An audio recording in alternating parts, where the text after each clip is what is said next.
രാജ്യം നടുങ്ങി. बिहारियां पे चल दे यार तुम मौत की कसम दे रही है। बच्चे को हम इंडियन आर्मी है, बैठो।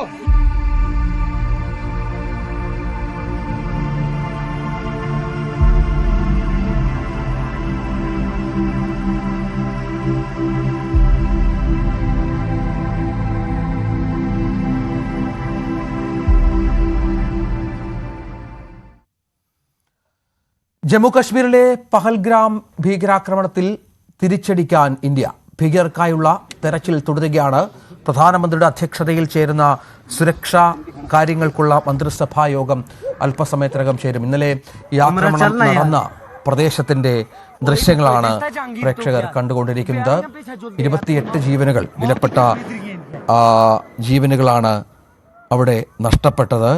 വളരെ പെട്ടെന്ന് ശാന്തസുന്ദരമായ സമാധാനപൂർവമായ ഒരു സ്ഥലത്ത് ഭീകരർ എത്തി വെടിയുതിർക്കുകയായിരുന്നു. എന്താണ് സംഭവിക്കുന്നത് എന്നത് മനസ്സിലാകുന്നതിന് മുൻപ് തന്നെ ജീവനുകൾ നഷ്ടപ്പെട്ടിരുന്നു. സ്ത്രീകളെയും കുട്ടികളെയും മാറ്റി നിർത്തി പുരുഷന്മാരെ കൂടുതലായി ശ്രദ്ധ കേന്ദ്രീകരിച്ചായിരുന്നു ആക്രമണം എന്നുള്ളതാണ് ഏറ്റവും പ്രധാനപ്പെട്ട കാര്യം.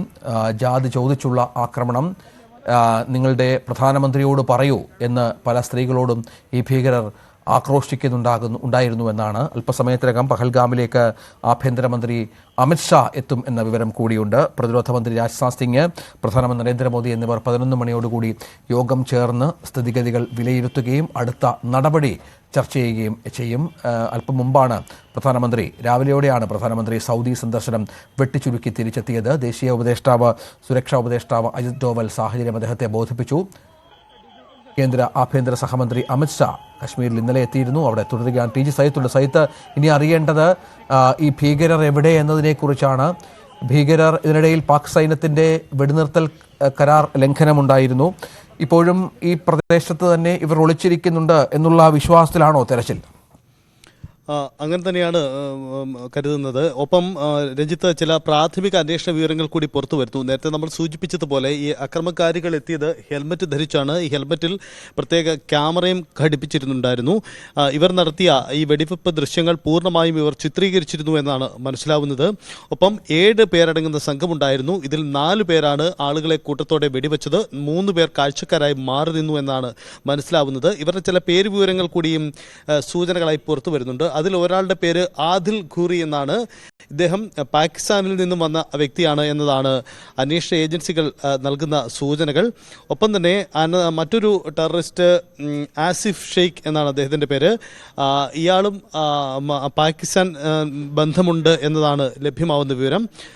മറ്റു 2 പേരും പാകിസ്ഥാൻ തീവ്രവാദികൾ തന്നെയാണ്. ഇവർ നേരത്തെ തന്നെ ഏത് സംഘടനയുടെ ഭാഗമാണ്? ദ റെസിസ്റ്റൻസ് ഫ്രണ്ട് എന്ന സംഘടനയുടെ ഭാഗമാണ്. ലഷ്കർ ഇ തോയ്ബയുടെ ഭാഗമായിരുന്ന റെസിസ്റ്റന്റ് ഫ്രണ്ട് എന്ന സംഘടനയാണ് ഈ ഉത്തരവാദിത്തം ഏറ്റെടുത്തിരിക്കുന്നത്. ഇവരുടെ ബന്ധങ്ങളും പുറത്തു വരികയാണ്. എന്തായാലും ഇവർക്ക് വേണ്ടിയുള്ള തിരച്ചിൽ ഇപ്പോഴും തുടരുന്നു എന്നാണ് മനസ്സിലാവുന്നത്. സുരക്ഷാ സേനയുമായുള്ള ഏറ്റുമുട്ടൽ തുടരുന്നു. പല മേഖലകളിലുമായുള്ള തിരച്ചിൽ ഇപ്പോഴും തുടരുകയാണ്. ഇതിനിടയിലാണ് അതിർത്തി മേഖലയിലെ മറ്റൊരു സംഘർഷ വാർത്ത കൂടി പുറത്തു വരുന്നത്.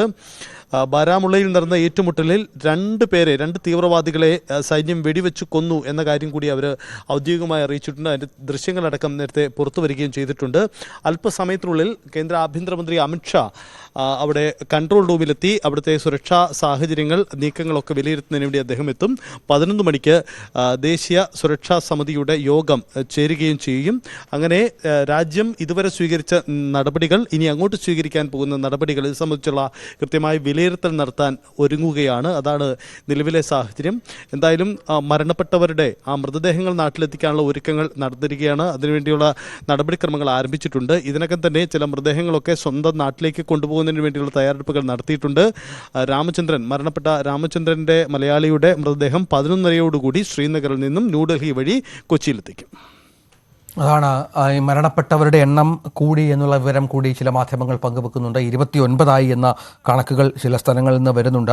അത് എത്രത്തോളം കൃത്യമാണ് എന്ന് അറിയില്ല. മറ്റൊന്ന്, ഈ മൃതദേഹങ്ങൾ എത്രയും വേഗം നാട്ടിലെത്തിക്കാനുള്ള ഊർജിത ശ്രമങ്ങൾ നടക്കുന്നു എന്നുള്ളതാണ്. കാരണം അത് വളരെ പ്രധാനപ്പെട്ടതാണ്. കാരണം ഒരുപാട് പേർ വല്ലാതെ പരിഭ്രാന്തരായി ഇരിക്കുന്ന സാഹചര്യം ഇതിനോട് ചേർത്ത് വെക്കണം. എത്രയും വേഗം നാടുകളിലേക്ക് മടങ്ങുക എന്നുള്ളതിനാണ് അവർക്ക് പ്രാഥമികമായി പരിഗണന നൽകേണ്ടത്. അതനുസരിച്ചുള്ള ശ്രമങ്ങൾ നടക്കുന്നുണ്ട്. ശ്രീനഗറിൽ മൃതദേഹങ്ങളെല്ലാം എത്തിച്ചു കഴിഞ്ഞു. ഇവർക്കൊപ്പം ഉണ്ടായിരുന്ന ബന്ധുക്കളെയും ശ്രീനഗറിൽ. ഇപ്പോൾ അമിത്ഷാ ആഭ്യന്തരമന്ത്രി ഈ സ്ഥലത്തേക്ക് എത്തുകയാണ് എന്നാണ് മനസ്സിലാകുന്നത്. അദ്ദേഹം ഈ പ്രദേശത്തേക്ക് ഇവർക്ക് ആദരാഞ്ജലി അർപ്പിക്കുകയാണ്. മൃതദേഹങ്ങളിൽ ആദരാഞ്ജലി അർപ്പിക്കുന്നു. 27 മൃതദേഹങ്ങളാണുള്ളത്. നമുക്ക് ദൃശ്യങ്ങളിൽ വൈകാരികമായ ആ നിമിഷങ്ങൾ കാണാം.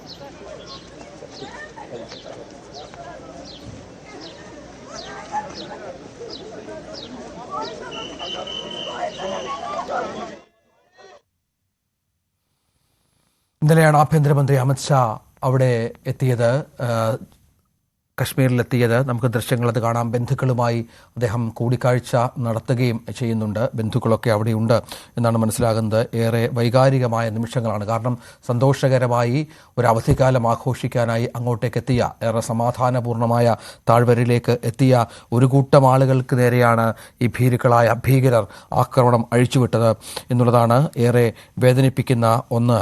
പകരം വീട്ടും എന്ന കാര്യത്തിൽ സംശയമില്ല.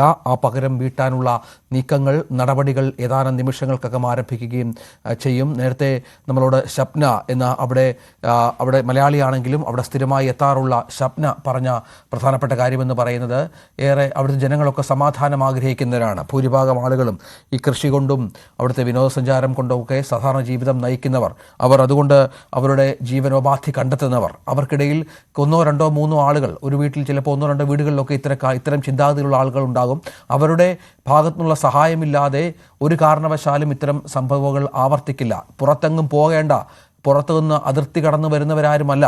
അവിടെയുള്ള ചില ആളുകളൊക്കെ തന്നെ, ഇവിടെയുള്ള ആളുകളൊക്കെ തന്നെ അവരെ കണ്ടെത്താൻ വളരെ എളുപ്പമാണ് നമ്മുടെ സംവിധാനങ്ങൾക്ക്. അതിനുള്ള ശ്രമങ്ങൾ എത്രയും വേഗം പൂർത്തീകരിക്കും എന്നും വളരെ വ്യക്തമാക്കുന്നുണ്ട് അതുമായി ബന്ധപ്പെട്ട് ഉള്ള ആളുകൾ. അത് ഏറെ നിർണായകമായ ഒരു കാര്യം തന്നെയാണ്. നമുക്കറിയാം, കൊച്ചി സ്വദേശിയായ ഒരു മലയാളിയും, രാമേന്ദ്രൻ എന്ന മലയാളിയും മരിച്ചു. അദ്ദേഹത്തിൻ്റെ ഭൗതിക ശരീരം വൈകുന്നേരം 7:30 കൊച്ചിയിലേക്ക് എത്തിക്കാനുള്ള ശ്രമങ്ങൾ ഇപ്പോൾ പുരോഗമിക്കുകയാണ് എന്നുള്ള വിവരം കൂടിയുണ്ട്. നമുക്ക് നേരത്തെ പറഞ്ഞതുപോലെ അമിത്ഷാ പഹൽഗാമിലേക്ക് അല്പസമയത്തിനകം എത്തും. ഇപ്പോൾ അദ്ദേഹം ഉള്ളത് അവിടെ ഭൗതിക ശരീരങ്ങൾക്ക്, മൃതദേഹങ്ങൾക്ക് അന്ത്യാഞ്ജലി അർപ്പിക്കുന്ന ചടങ്ങിലാണ്.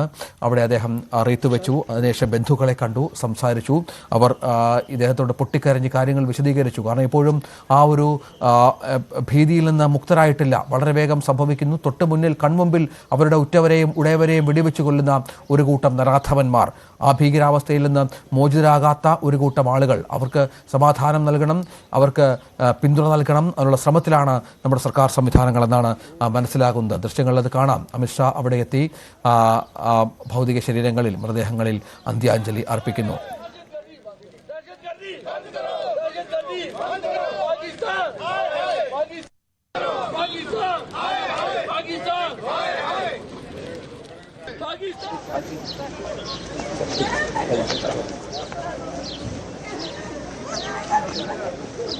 ദൃശ്യങ്ങളിൽ കാണുന്നത് അമിത്ഷാ അവിടേക്ക് എത്തുന്നു.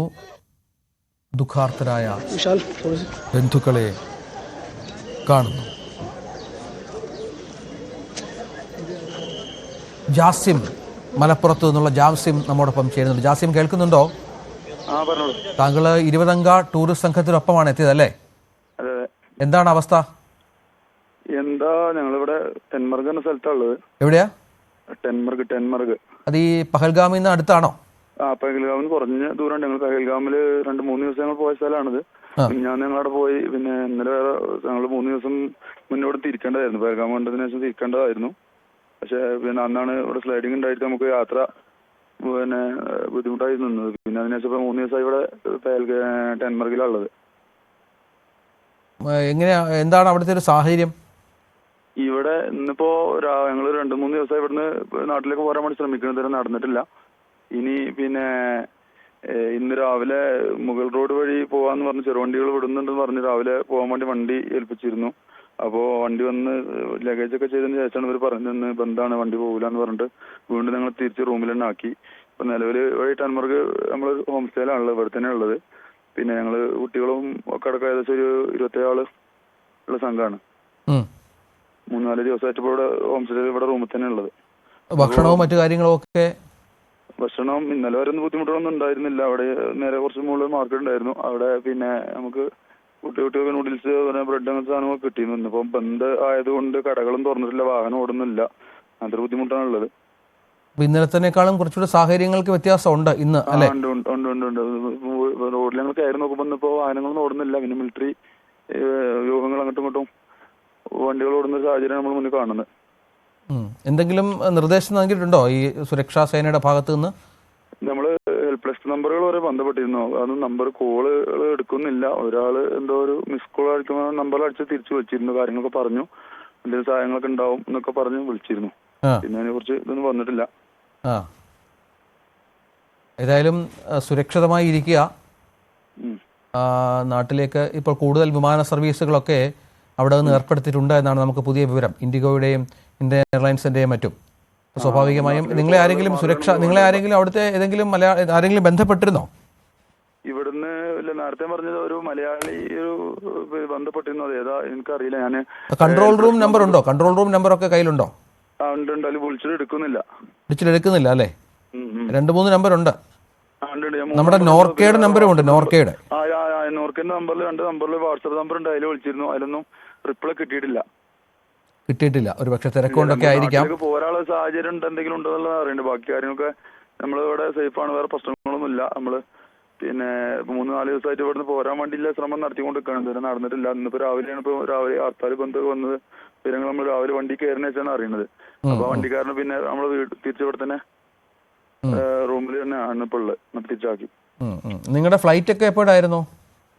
ഞങ്ങൾ ട്രെയിൻ ടിക്കറ്റ് എടുത്തിരുന്നു. അത് ഇന്നലെ ആയിരുന്നു ഡൽഹിയിൽ നിന്ന്. അതൊക്കെ ക്യാൻസൽ ആക്കി. കാരണം ഞങ്ങൾ 3-4 ദിവസമായില്ലേ ഇവിടെ നിൽക്കണം. അപ്പോൾ അത് ക്യാൻസൽ ആക്കി നിൽക്കുകയാണ്. പിന്നെ ഇപ്പോൾ ഇവിടെ നിന്ന് എങ്ങനെയെങ്കിലും ജമ്മുവിൽ എത്തിയിട്ട് ജമ്മുന്ന് ഡൽഹി പിന്നെ ബാക്കി കാര്യങ്ങൾ തൽക്കാലം അടിച്ച് ട്രെയിൻ പോരുന്നേ ചെയ്യാന്ന് ആലോചിക്കുന്നത്.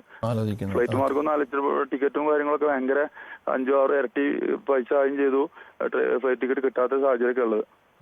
നിങ്ങൾ എന്തായാലും ഈ പറഞ്ഞ നമ്പറുകളിലൊന്ന് ബന്ധപ്പെട്ടുകൊണ്ടിരിക്കുക. ഞങ്ങളും ശ്രമിക്കാം. താങ്കൾക്ക് എന്തെങ്കിലും പ്രശ്നം ഉണ്ടെങ്കിൽ ഞങ്ങളെ ഒന്ന് വിളിക്കുക കേട്ടോ. മലപ്പുറത്തു നിന്നുള്ള ജാസിമാണ് ചേർന്നത്. ജാസിമ അവിടെ 20 അംഗ സംഘമാണ്. ജാസിമ ആ സംഘത്തിനൊപ്പമുണ്ട്. ജാസിമ 2 ദിവസമായി അവിടെ ഏതാണ്ട് ഒരു ചെറിയ കാലാവസ്ഥാ വ്യത്യാസമൊക്കെ വന്നതുകൊണ്ട് യാത്രയെ ക്യാൻസലായി നിൽക്കുന്ന ആളാണ്. ഈ സംഭവം കൂടെ ആയപ്പോഴേക്ക് അല്പം ഒരു പരിഭ്രാന്തി ഉണ്ട്. പക്ഷേ അത്ര പ്രശ്നങ്ങളൊന്നും ഇല്ല എന്നാണ് നമ്മൾ പലരോടും സംസാരിക്കുമ്പോൾ മനസ്സിലാകുന്നത്. ആ ഒരു ഒറ്റപ്പെട്ട സംഭവമായി മാത്രമേ ഇതിനെ കണ്ടാലും മതി തൽക്കാലം. കാരണം നമ്മുടെ സുരക്ഷാ സംവിധാനങ്ങളൊക്കെ കുറച്ചുകൂടി ജാഗ്രതയോടെ ഉണർന്ന് പ്രവർത്തിച്ചിട്ടുണ്ട്. ഇനിയും അത്തരം സംഭവങ്ങൾ ആവർത്തിക്കില്ല. ഈ ചെയ്ത ഭീകരരെ എത്രയും വേഗം പിടിക്കും. അവരെ വെടിവെച്ച് കൊല്ലുകയോ പിടിക്കുകയോ മറ്റോ ചെയ്യുമെന്നുള്ള കാര്യത്തിൽ സംശയമില്ല. അതിന് ഏതാനും മണിക്കൂറുകൾ മാത്രമാകും വേണ്ടി വരിക. നമുക്ക് ദൃശ്യങ്ങൾ കാണുന്നത് ഒരു ഭാഗത്ത് സുരക്ഷാ ക്രമീകരണങ്ങൾ ശക്തമായി ഒരുക്കി ആ മേഖലയിൽ, പഹൽഗാം മേഖലയിൽ വലിയ തിരച്ചിൽ നടക്കുന്നുണ്ട്. മറ്റൊരു വിൻഡോയിൽ കാണുന്നത് ആഭ്യന്തരമന്ത്രി അമിത്ഷായുടെ സാന്നിധ്യം അവിടെയുണ്ട്. ശ്രീനഗറിൽ നിന്ന് അദ്ദേഹം ഈ പറഞ്ഞതുപോലെ 80 കിലോമീറ്റർ അകലെയുള്ള ഒരു സ്ഥലമാണ് ഈ പഹൽഗാം. അങ്ങോട്ടേക്ക് അദ്ദേഹം അല്പസമയത്തിനകം പോകുമെന്നാണ് മനസ്സിലാകുന്നത്. അദ്ദേഹത്തിന് പ്രധാനപ്പെട്ട യോഗങ്ങൾ ഉണ്ട്. രാവിലെയും സുരക്ഷാ ഉപദേഷ്ടാവുമായും ഒപ്പം സൈനിക തലവന്മാരുമായും മറ്റും കൂടിക്കാഴ്ച നടത്തിയിരുന്നു അമിത്ഷാ. അതിനുശേഷം ഇപ്പോൾ പ്രധാനമന്ത്രിയുടെ 11 മണിയുടെ യോഗത്തിലും അദ്ദേഹം ഒരുപക്ഷെ ഓൺലൈനായി മറ്റും പങ്കെടുത്തേക്കാം. സ്ഥിതിഗതികൾ കൂടുതലായി നേരിട്ട് കണ്ട ഒരാൾ എന്ന നിലയിൽ അദ്ദേഹം അവിടെ അറിയിച്ചേക്കാം. അത്തരത്തിലുള്ള കാര്യങ്ങൾ സംഭവിക്കും. ഇനിയും ഏതാനും കാര്യങ്ങൾ വ്യക്തമാകാനുള്ളത് ഈ ഭീകരർ വെടിവെച്ച ഭീകരർ അവിടെ ഒളിച്ചിരിപ്പുണ്ടോ, അവർക്ക് ആരാണ് അഭയം നൽകുന്നത് എന്ന പ്രധാനപ്പെട്ട ഒരു കാര്യമുണ്ട്. ശക്തമായി തന്നെ ആ വിഷയത്തിൽ ഉടൻ തിരിച്ചടി ഉണ്ടാകുമെന്ന കാര്യത്തിൽ സംശയമില്ല. സജിത്ത്, അതാണ് കാരണം ഈ കുറേ ആളുകൾ കശ്മീരിൽ ചില സംഘങ്ങൾ കുടുങ്ങിക്കിടക്കുന്നുണ്ട്. അവർക്കൊക്കെ നേരത്തെ കാലാവസ്ഥയുടെ പ്രശ്നം കൊണ്ട് തിരിച്ചു വരാൻ പറ്റാതിരുന്നവരാണ്. ഇപ്പോൾ ഇതോടാകുമ്പോൾ ചെറിയൊരു പരിഭ്രാന്തി സ്വാഭാവികമാണ്. പക്ഷേ അവരെയൊക്കെ വളരെ വേഗം തിരിച്ചെത്തിക്കും. അതിനുള്ള കൂടുതൽ സർവീസുകൾ, ഫ്ലൈറ്റ് സർവീസുകളും മറ്റും ഏർപ്പാടാക്കിയിട്ടുണ്ട് എന്നാണ് മനസ്സിലാകുന്നത്, അല്ലേ? തീർച്ചയായും ഫ്ലൈറ്റ് സർവീസുകളുമുണ്ട്. മാത്രമല്ല ഈ വിനോദയാത്രയ്ക്ക് വേണ്ടി കശ്മീരിലേക്ക് പോകാനിരുന്നവരുടെ യാത്രകളെല്ലാം റദ്ദാക്കപ്പെടേണ്ടി വരുന്നുണ്ട്. ഇവർക്കെല്ലാവർക്കും ടിക്കറ്റ് റീഫണ്ട് ചെയ്ത് നൽകാൻ വിമാന കമ്പനികളും തയ്യാറാവുന്നുണ്ട് എന്ന കാര്യമുണ്ട്. കുടുങ്ങിക്കിടക്കുന്ന എല്ലാവർക്കും തിരികെ പോകുന്നതിന് വേണ്ടി അതത് സംസ്ഥാനങ്ങളും സൗകര്യങ്ങൾ ഒരുക്കുന്നുണ്ട്. ആ തരത്തിൽ ക്രമീകരണങ്ങൾ എല്ലാം ഒരുക്കിയാണ് സജ്ജീകരണം നടത്തിയിരിക്കുന്നത്. അങ്ങനെ ഇപ്പോൾ നമ്മൾ അല്പം മുമ്പ് മലപ്പുറം സ്വദേശികളുടെ ആശങ്ക കേട്ടതുപോലെ അവർക്ക് മറ്റ് ആശങ്കപ്പെടേണ്ട സാഹചര്യം അവിടെ ഉണ്ട് എന്ന് തോന്നുന്നില്ല. എന്തായാലും അവിടെ നിന്നും അവരെ സുരക്ഷിത സ്ഥാനത്തേക്ക് മാറ്റാനുള്ള ക്രമീകരണങ്ങൾ ഒരുക്കിയാണ്. എന്തായാലും ഇവരുടെ കോൺടാക്ട് നമ്പറുകളടക്കം നമുക്ക് നോർക്കയുമായും കൈമാറാം. ആ തരത്തിൽ കൂടി കേരളത്തിലും ക്രമീകരണങ്ങൾ നടത്തിയിട്ടുണ്ട്. നേരത്തെ നമ്മൾ കണ്ടതുപോലെ അമിത്ഷാ അവിടെ ആ മൃതദേഹങ്ങളിൽ അദ്ദേഹം റീത്ത് സമർപ്പിച്ചവർക്ക് ആദരാഞ്ജലികൾ അർപ്പിക്കുകയാണ്. അതിനുശേഷം സുരക്ഷാ കാര്യങ്ങൾ അദ്ദേഹം വിലയിരുത്തും. പ്രധാനമന്ത്രിയുടെ അധ്യക്ഷതയുള്ള യോഗം അത് ഡൽഹിയിൽ അല്പസമയത്തിനുള്ളിൽ ചേരും. സാഹചര്യങ്ങൾ വിലയിരുത്തും. അതിനുശേഷം പ്രധാനമന്ത്രിയുടെ ഈ ജമ്മു കാശ്മീരിലേക്കുള്ള യാത്ര കൂടി ഉണ്ടാകുമെന്നാണ് പ്രതീക്ഷിക്കുന്നത്. അക്രമകാരികളുമായുള്ള ഏറ്റുമുട്ടൽ വിവിധയിടങ്ങളിൽ തുടരുന്നു എന്നാണ്, അവർക്ക് വേണ്ടിയുള്ള പരിശോധനകൾ ഇപ്പോഴും തുടരുന്നു എന്നാണ് നമുക്ക് മനസ്സിലാവുന്നത്. എന്തായാലും വളരെ ആസൂത്രിതമായ ഒരു ആക്രമണമാണ് ഉണ്ടായിരിക്കുന്നത്. നേരത്തെ തന്നെ ഇത് സംബന്ധിച്ച പദ്ധതി ഇട്ടിരുന്നു. 7 അംഗ സംഘം എത്തിയിരിക്കും. അതിൽ 4 പേർ അക്രമം നടത്തി, 3 പേർ കാഴ്ചക്കാരായി മാറി നിന്നു. കൃത്യമായി വീഡിയോ ചിത്രീകരണം, ഈ അക്രമം സംബന്ധിച്ച വീഡിയോ ചിത്രീകരണം അവർ നടത്തിയിരുന്നു. അങ്ങനെയെങ്കിൽ കൃത്യമായ ആസൂത്രണം ഈ നീക്കങ്ങൾക്ക് പിന്നിലുണ്ടായിരുന്നു എന്ന് വേണം മനസ്സിലാക്കാൻ. അതാണ് സാഹചര്യം. ആസൂത്രണത്തോടുകൂടി ദീർഘനാളായുള്ള ആസൂത്രണത്തോടുകൂടി നടത്തിയ ഒരാക്രമണം തന്നെയാണ് എന്ന കാര്യത്തിൽ സംശയമില്ല. അതീവ ജാഗ്രത പല സംസ്ഥാനങ്ങളിലും ഇതിനകം തന്നെ പ്രഖ്യാപിച്ചിട്ടുണ്ട് എന്നുള്ളതാണ്. നേരത്തെ പറഞ്ഞതുപോലെ മുംബൈയിൽ വലിയ ജാഗ്രതാ നിർദ്ദേശം നൽകിയിട്ടുണ്ട്. UP-യിൽ വലിയ ജാഗ്രതാ നിർദ്ദേശമുണ്ട്.